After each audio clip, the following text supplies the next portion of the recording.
Et on va retrouver Ababacar Tounkara, qui est l'envoyé spécial de Média TV à Rabat.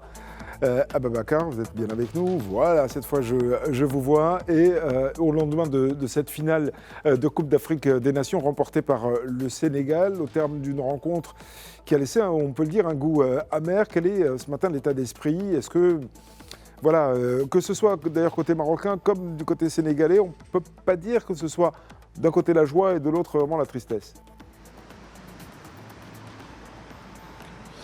Comme on dit, dans chaque finale, il y a des heureux et des malheureux, des gagnants et des perdants. Malheureusement, la ville de Rabat se réveille lentement avec, bien évidemment, cette tristesse un peu, on le dit, donc d'avoir perdu cette finale tant attendue et cette coupe attendue depuis 50 ans maintenant. Et du côté du Sénégal, bien évidemment, les Lions du Sénégal qui vont s'apprêter à avoir un vol spécial direction la capitale dakaroise et le Sénégal pour fêter leur deuxième étoile. Une rencontre, comme je l'ai dit, qui s'est jouée dans un stade avec plus de 66 000 supporters venus du Maroc et également un peu partout dans le monde, car cette finale a été suivie au-delà de l'Afrique, partout dans le monde. Une finale qui aura permis quand même, quoi qu'on puisse dire, de voir les deux meilleures équipes s'affronter. Il est vrai que le contraste est là, avec une victoire sénégalaise d'un côté et aussi une défaite amère du Maroc. Mais ce qu'on retient quand même, c'est tout ce qui s'est passé tout au long de cette CAN, une compétition qui, pour la 35e fois, s'est déroulée cette fois-ci sur le sol marocain et dont tout le monde a salué l'organisation, mais aussi les infrastructures et les moyens déployés par le Maroc à travers la vision de Sa Majesté le roi Mohamed VI. Alors justement, parlons-en de ces infrastructures, cette organisation, etc., au-delà de la compétition, au-delà de cette finale qui fait se réveiller groggy les Marocains ce matin, peu importe. Cette compétition dans son ensemble est une réussite incontestable. Vous l'avez dit, c'était en mondiovision, puisque cette finale a été vue, regardée, scrutée même dans le monde entier. Pas que cette finale, l'ensemble de la compétition, avec des infrastructures de niveau international et qui n'existaient pas jusqu'ici en Afrique.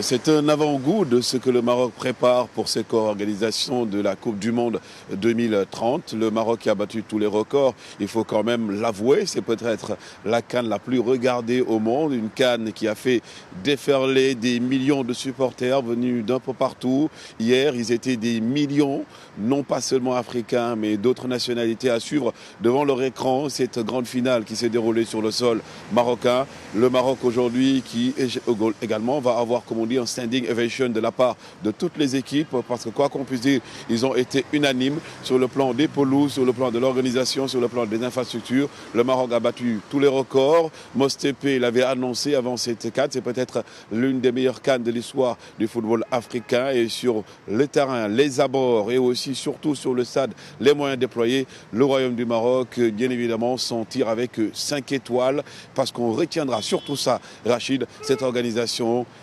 exceptionnel que le Maroc a permis au peuple africain, mais également au monde entier, d'assister, parce qu'aujourd'hui, le Maroc a montré que l'Afrique est capable d'organiser plus qu'une super Coupe d'Afrique. Oui, alors parlons des supporters également qui sont venus de toute l'Afrique, mais pas seulement d'ailleurs. Il y en avait qui sont venus beaucoup d'ailleurs, d'Europe, d'Amérique en général, etc., d'Asie même parfois, pour assister à ces rencontres et qui ont été dignement accueillis ici au Maroc pour justement leur permettre d'assister à une compétition, et on le dit et on le redit, de niveau international et non pas simplement, si j'ose dire, de niveau continental.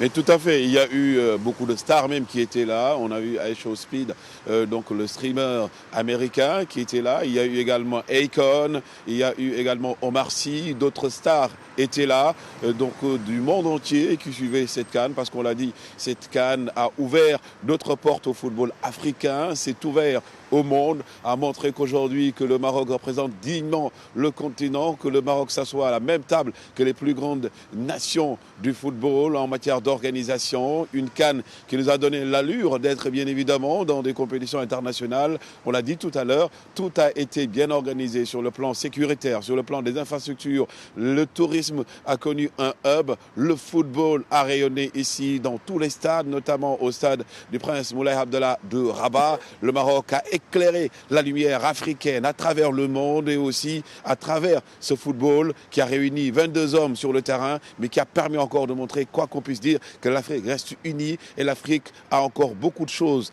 à montrer. Aujourd'hui, le Royaume du Maroc, de prime abord, est aujourd'hui le porte-étendard de ce qui est aujourd'hui l'exemple d'une organisation, d'une grande compétition nationale, internationale et continentale. Oui, alors à peine la page CAN tournée qu'on va regarder maintenant la Coupe du Monde qui va se dérouler dans 3 pays d'Amérique, donc les États-Unis, le Mexique et aussi le Canada. Ce sera cet été. Et puis l'horizon 2030, parce que le Maroc, évidemment, va co-organiser avec l'Espagne et le Portugal la Coupe du Monde en 2030, c'est-à-dire pas celle de cette année, mais la suivante. Et là aussi, ces infrastructures, ces développements vont se poursuivre d'ailleurs, parce que ce n'est pas tout à fait terminé. Et la dimension marocaine a aussi pris de l'ampleur. Comme on dit, ce n'est que le début du commencement, ce n'est que l'entrée avant, bien évidemment, le plat de résistance que réserve le Royaume du Maroc à ses futurs hôtes pour cette Coupe du Monde, Inch'Allah, en donc 2030.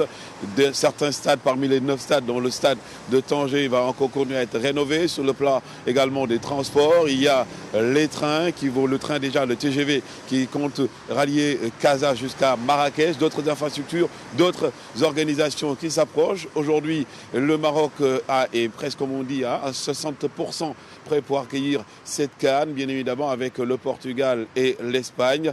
Aujourd'hui, c'était un avant-goût, une phase test pour montrer aujourd'hui de quoi est capable le Royaume et je pense qu'on l'a très bien démontré.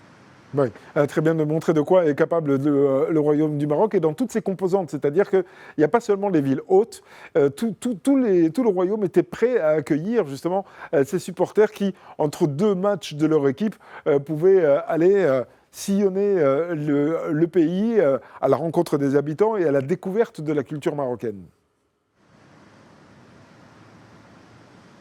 Mais bien évidemment, comme on l'a dit aujourd'hui, c'est la vitrine de l'Afrique. Le Maroc aujourd'hui est un pays d'accueil, tout le monde unanime sur ce point. Une organisation qui, bien évidemment, va se dérouler comme s'est déroulée cette CAN, dans une parfaite organisation, une parfaite cohésion, dans le cadre touristique, dans le cadre des infrastructures, dans le cadre de l'organisation sécuritaire, mais aussi aujourd'hui, le Maroc est plus que prêt à organiser au-delà d'une Coupe du Monde, parce que c'est ça l'objectif et la vision royale, faire du Maroc aujourd'hui une vitrine du continent africain mais également du monde, un royaume capable de s'asseoir à n'importe quelle table et aujourd'hui sur le plan sportif, le Maroc n'a plus rien à prouver en Afrique et dans le monde et elle est bien à sa place, cette place tant méritée qui aujourd'hui lui a permis de faire partie des 3 futurs organisateurs de cette Coupe du Monde 2030, donc le royaume est plus que fin prêt pour accueillir ce genre d'événements et avant bien évidemment, vous l'avez souligné tout à l'heure Rachid, il y aura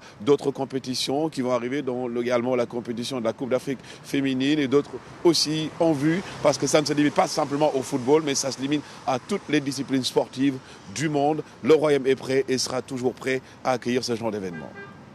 Ababacar Tounkara en direct de Rabat pour Medi 1 TV. On retiendra aussi, Ababacar, les propos de Sa Majesté le roi Mohammed VI qui a exprimé ses plus chaleureuses félicitations aux joueurs, entraîneurs, staff technique, médical et administratif, ainsi qu'aux responsables de la Fédération royale marocaine de football pour cet honorable exploit continental. Merci encore d'avoir été en direct avec nous sur Medi 1 TV.